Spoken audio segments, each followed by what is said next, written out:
You're on Larrakia Radio, 94.5 FM, and in the studio, my name is Caleb, and today we have a lovely guest joining us today, all the way from Alice Springs. It is Pat Turner, AM, who's joining us today to talk about a few of the things that are going on with Danila Dilba. As well, we'll be having a bit of a chat about some of your illustrious past, I have to say. So thank you for joining us today, Pat. Well, my pleasure. So first up, you've been brought into Darwin, I think it was late last year, Yes. to discuss some things with some of the members out there for Danila Dilba. So what was your role at the time with that? The Danila Dilba board asked me to come and look into their concerns that had been raised and to report back to the Danila Dilba board. The process I followed was to first of all get a briefing from the board members who were available from Danila Dilba on what the issues were. They wanted an independent person to come in and take a good hard look at it and give them advice on, how to fix things if they needed fixing. Were you brought in on the suggestion from these members or from the board itself? No, from the board itself. Okay, so you're a completely separate entity from the company itself? Absolutely. So what were the biggest issues that were brought up during this? Well, according to the concerned community members, they were concerned about the identity of the chairperson, the then chairperson of Danila Dilba Health Service. They were also concerned about what they considered to be a decline in service delivery, and I'll come back to that. Okay. Also a decline in Aboriginal staff members at Danila Dilba, and a decline in the counselling services that were available. Some thought that there'd been a loss of community control and focus by DDHS, and they had some governance issues. So I identified those as the key issues, and I reported to like I said, I gave a preliminary report to those concerned members, which addressed those issues. I acknowledged that the identity of the chairperson had to be resolved once and for all. That in terms of the other questions that they had raised, like a decline in service delivery, well, in fact, the opposite is happening at Danila Dilba. In what way? Well, for a start, they've had a vast increase in the number of episodes of care over the last 5 years. So in 2009-10, they provided 29,770 episodes of care in Darwin. In 2014-15, they provided 58,000. Wow, okay. 376 episodes of care. So that's not a decline in services. And an episode of care is a unique visit to one of the Danila Dilba clinics, and each visit may involve accessing one or more of the service providers at that clinic. So you might go and see the doctor, then you might see the nurse, or you might see the counsellor, all of those separate interactions with the health service staff, where it's healthcare related, is an episode of care. So Danila Dilba's client numbers in 2013 were 11,376 in the Yiliriang region that they service. In 2015, it's 15,360. So people are voting with their feet. Yeah. Right? So there's been a marked increase besides that in terms of, decline in service delivery. They've opened the new clinic at Palmerston last year, and they'll be opening the clinic to put GP services at the clinic in Malak by mid-year. Yes. At the moment, they currently just have a building for Danila Dilba in the Malak area, correct? Well, yes. There's some staff that work there, but and they've still got, of course, the men's clinic and the Nucky Street clinic and so on. So, so overall, the service delivery has increased. There's no evidence to suggest that there's been any decline in service delivery by Danila Dilba. There were 2 youth projects that were that ceased at the 1st of July last year. That was the Dare to Dream and another youth services project. Okay. Now that's because the funding agencies in Canberra did not approve the applications, right? So the submissions were made by DDHS to keep those projects, and the funding department said no, all right? The staff who were engaged in those projects, Dare to Dream and the other youth services project, were offered redeployment, which means they were offered jobs in other parts of Danila Dilba. Most people chose to resign, now, which is their right and their choice. But you can't then come back and say to Danila Dilba that Danila Dilba did the wrong thing by you. So some people went to other jobs, some people didn't. Okay? But you also can't say there's a decline in service delivery just because a government department chooses not to fund 2 projects. You know, they also were concerned about the decline in staff numbers because a number of Aboriginal people left when those projects were closed. Okay? But staff numbers have been steadily increasing under the current board and the current CEO because they put high priority on making sure that, you know, they get as many local people employed, they get as many Aboriginal, especially those who've got qualifications like nurses and psychologists and, you know, counsellors and doctors. They've got doctors. They've got 2 Aboriginal doctors at the moment, and they've got an Aboriginal psychologist, all very experienced, and you know, that sort of training is very onerous, and we should be proud that our local service employs our own people in those roles. It's fantastic, yeah. And the dental service, of course, has come on stream. Now, dental health is a major issue for our people, and there's 3,000 people on the waiting list. And Danila Dilba's well aware of that and is doing everything it can to ensure that it is able to increase the capacity of the dental service to, you know, deal with that backlog. As we were discussing earlier, you said also that there was a decline in counselling services that was brought up. Yes, and that's true. Okay. Because a number of staff had chose to resign from that area of the organisation. And when I spoke to the newly recruited psychologist who runs that area, one of our own young Aboriginal women who's very competent. Is that Tanya? Yes. Tanya Hervinen? Yeah. Yes. Yeah, lovely person. We spoke to her not too long ago in the studio as well. Great. So the listeners have already heard from Tanya, and you know, she's very competent. And she was in the process of advertising for the positions to get professional counsellors in there, and also developing a new framework, a safety framework, that was good for Danila Dilba, good for the staff, and good for the clients who use the counselling service. So you've got to have standards and you've got to have qualities, and you know, that's what's being brought into the counselling service. So currently they've got 6 fully qualified professional counsellors, and Tanya is the head of that unit, who's a psychologist. So Danila Dilba does have a, you know, feedback and a complaints process well in place. But any member of the organisation can walk in and see the CEO or talk to the board members. They're all community mob, of course, in the main, except for 2 appointed experts and a Larrakia representative, and that's a requirement of the funding conditions. And clarify. If you hear misinformation, don't go and, you know, or you hear concerns being expressed, establish the facts. Go and talk to Olga or go and talk to board members, you know.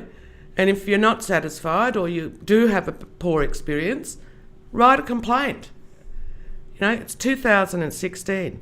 Organisations have to be far more sophisticated and required to deliver a higher quality of service, to be accountable not only to the clients first and foremost, but they've got the community control in place in terms of the majority on their board, the vast numbers of Aboriginal staff that work there, an Aboriginal CEO, regular communications with the members. Mm-hmm. I mean, I just couldn't see anything wrong with it.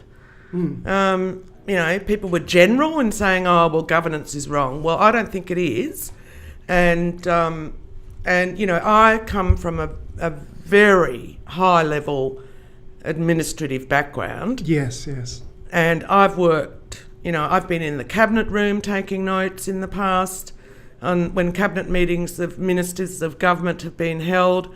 I've advised, prime ministers after prime ministers, plus ministers for Aboriginal Affairs and an array of other ministers in government, as well as negotiated with secretaries of departments. I ran ATSIC as the longest serving CEO, the only CEO who was Aboriginal, the only CEO who was a woman, Mm-hmm. and the longest serving CEO. I never had a qualified audit. I made sure that the organisation was open, transparent and fully accountable, and I did that from the regional offices to the state office to national office. And of course I worked as the chief advisor to the board of commissioners, Mm-hmm. and to the Minister for Aboriginal Affairs. So it was a tough gig. I've always been regarded as a straight shooter, Calum. I never, even if I'm working for people who I know very well, I deal with the issues. I'm very objective. I'm a straight shooter. I tell you straight, if you're doing something wrong, I'll tell you. Danila Dilba has gone from strength to strength under the current CEO and the current board. Now, there will be processes where, elections for board members will come about, but, and those processes will occur in due course. However, I want to assure the Aboriginal and Torres Strait Islander people living in this region that Danila Dilba is in very good hands. It is offering probably one of the best health services in Australia. It's doing a great job, and they're getting 100 new patients walking through the door every month at the moment. That's amazing. They're doing a great job. Yeah. Well, speaking of your past, you've got a great list of... I don't want to say a list, it's just an amazing history. You were the Deputy Secretary for the Department of Aboriginal Affairs in Canberra, the Deputy Secretary of Department of the Prime Minister in Cabinet. Like you were saying, you were giving off advice and talking to Prime Ministers. How many Prime Ministers did you talk to? Oh, well, I worked for every Prime Minister since Malcolm Fraser. Oh, wow. So I was in the government for a long time, in a senior bureaucratic role. I'd been at deputy secretary level since 1989. What does that mean? Well, that's second in charge of the department. Wow, okay. The whole department. Mm-hmm.